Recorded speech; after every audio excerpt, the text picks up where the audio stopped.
friends, this is my aquarium.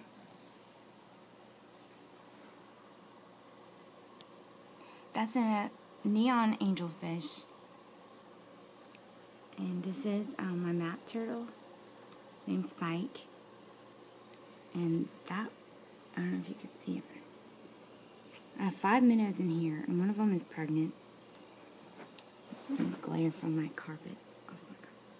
And I just picked up 3 crawfish yesterday. There's one back there. It's real quiet.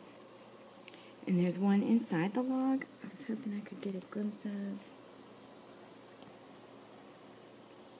And then I think there's one claw sticking out. You can kind of see. You can barely see it.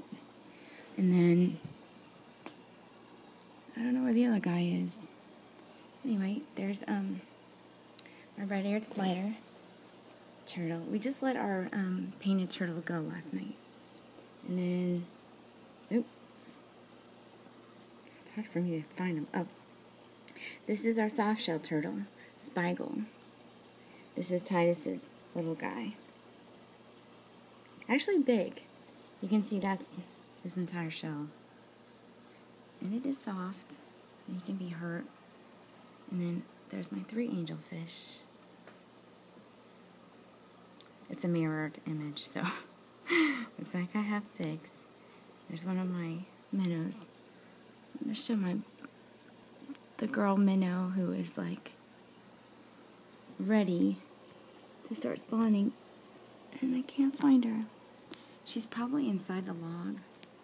She's been looking for a place to do it, and so I put this cup inside there. It's a ceramic cup, but they said they needed rock for them to lay the eggs and for the male to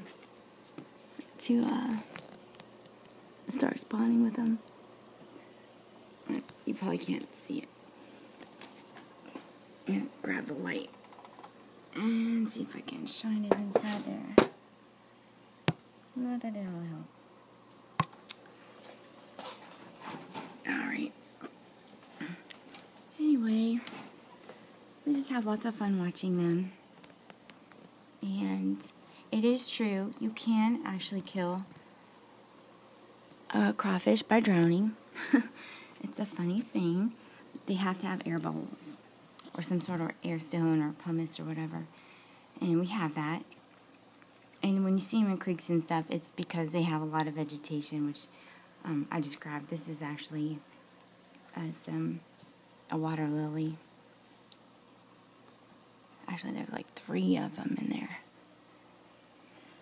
The turtles like to eat them, but mostly I find them caught inside that, where's my finger? The filter. There's Spike over there. And they do need circulation, the crawfish. One of them actually was dead almost dead when we brought him home. And then he was definitely dead last night. And, here we are. You can get a good glimpse of them. My painted turtle, my RES.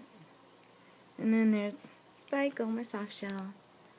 And, where'd he go? Oh, Spike, he's on top of the log right there. What I have is this is a platform, a floating platform. I've tried everything. The log was too small. They actually started getting caught in it. They would sit on top of it, but they would mostly sink. And, oh, there's the other one. We caught him fighting a couple times.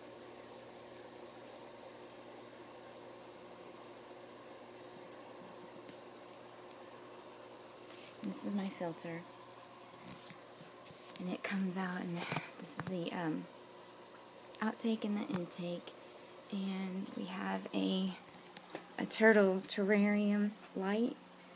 If I zoom in here, you have to have 2 types of light. You have one with the UVA, and then the other is the UVB, the ultraviolet rays. And the only reason I got the LED lights down there is so that I could see the yellow or the neon colored angelfish better. I had 4 of them. I don't know what happened to the other guy. I could never find him. I'm wondering if I killed him somehow. Anyway, also I have a temperature, a heater inside, and it keeps the water temperature about 75 to, actually I think I have it on, yeah, 77 degrees. So 75 to 80 degrees is what I usually keep it at. The turtles need it nice and warm. They are cold-blooded, as the fish, and that's it. Occasionally I'll put like more plants inside, but they don't really stay plugged into the bottom, and they just float up to the top, and the turtles like chomp them up, and it's usually a giant mess, which I guess, you know, provides some sort of entertainment for the turtles, but at the same time they have it clogs up the filter, so it's a lot more work.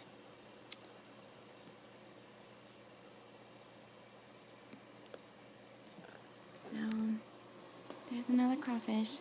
I think that's number, oh yeah, and there's one under the turtle.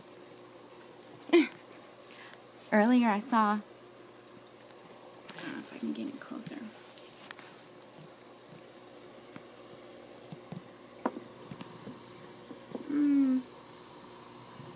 Gosh, there's so much glare from these windows. But the crawfish had spike on its side, like grabbed his shell. And I was kind of concerned about putting the crawfish in here, and because they might, you know, hurt the turtles in some way, especially the soft shell. But these crawfish are pretty small, and I looked online, and it said the turtles, actually, aquatic turtles, will eat crawfish.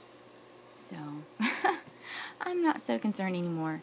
And plus, all of them will eat the minnows. And as you can see, I've had these 5 minnows for months. Oh, I just saw the pregnant one. Where is she? Oh, there she is. She's right there. Oh, she's fast. And they're trying to get with her. They just chase her around all the time.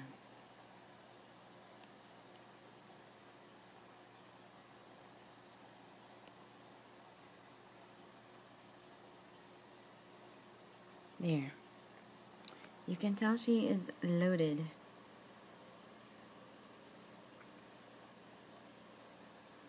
They wear her out.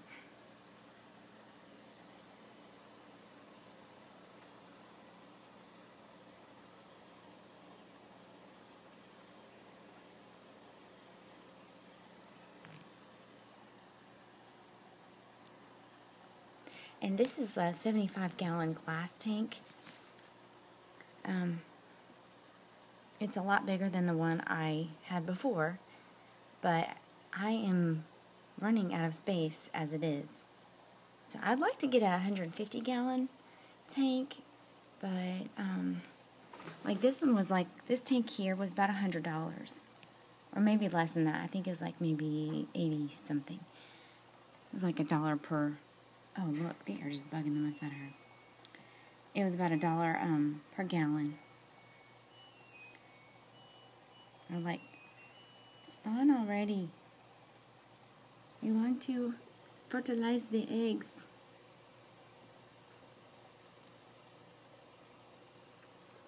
Hey, Spike. He's so curious. Look, when I put them in the turtle tank, I was cleaning it before I put the crawfish in, and I had the turtles out. But when I put them inside, I put the crawfish first and the turtles inside. They were like, "Whoa, what is that? What's up?" You know, they were so hesitant and curious, and just, I mean, they were so skittish. They were like, usually they got the run of the place. They, you know, you can tell it's their home. But as soon as I put them in with the crawfish in, they were like up at the top trying to get to the corners. They never would, I mean, they would look at them, but they wouldn't go near them. And Spike is warming up to him a good bit, which is good to know, good to see. They say that turtles are not social animals, and I disagree. They are way too curious. I mean, yeah, they like lay their eggs and leave them to hatch, but I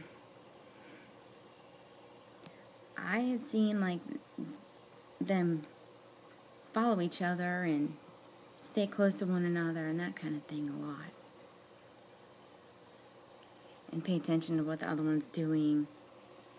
So, and those spots on his back, he will molt those. He will end up shedding some of his shell, and those two spots just seem to really have an issue. I'm not really sure. I've never had it diagnosed or really researched it.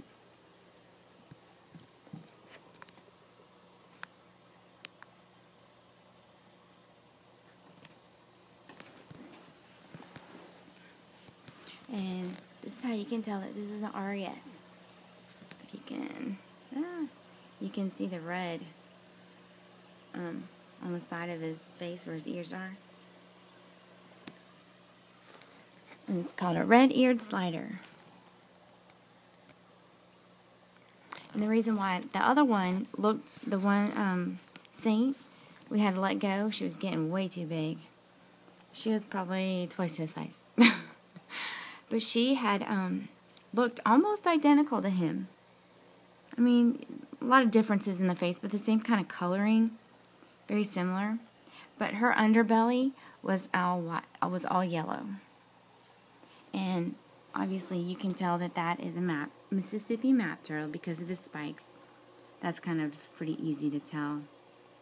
And this guy, he's kind of tricky. Because they have soft-shell turtles in, I think it's like maybe Thailand and China that actually they eat and put in soup and stuff. But the difference with him to me is he has the marking on him is a lot different. And there's a Florida like a swamp soft-shell turtle. And I can't remember the name he had, but yeah, he's not that either. So I think he's actually closer to the one in Thailand or whatever. They actually live in the swamp, so it's kind of like almost a brackish. Not like in the ocean. You won't like find them in the ocean, but you'll find them in the Gulf, in the swamps and canals and things like that. But he's a feisty one. He's very shy. And his claws are extremely sharp. He's actually dug holes into me. I mean, like, he'd flick his little, his foot, and then there was literally a chunk missing out of my skin. Thank goodness it was just my skin. But, so, and he's shy, as I said. So, when you go to get him, he's not very happy, and he's very skittish, and he feels very vulnerable. So he kind of fights.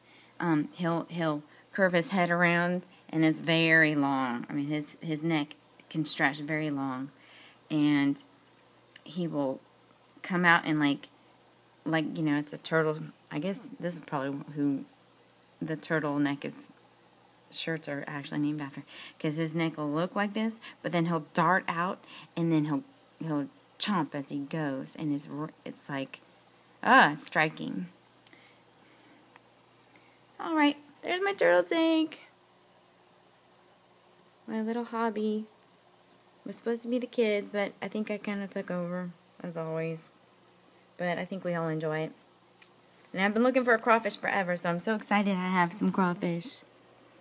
They said they just eat shrimp pellets and everything, which is all that I already have, so that'll work. They kind of just fit in.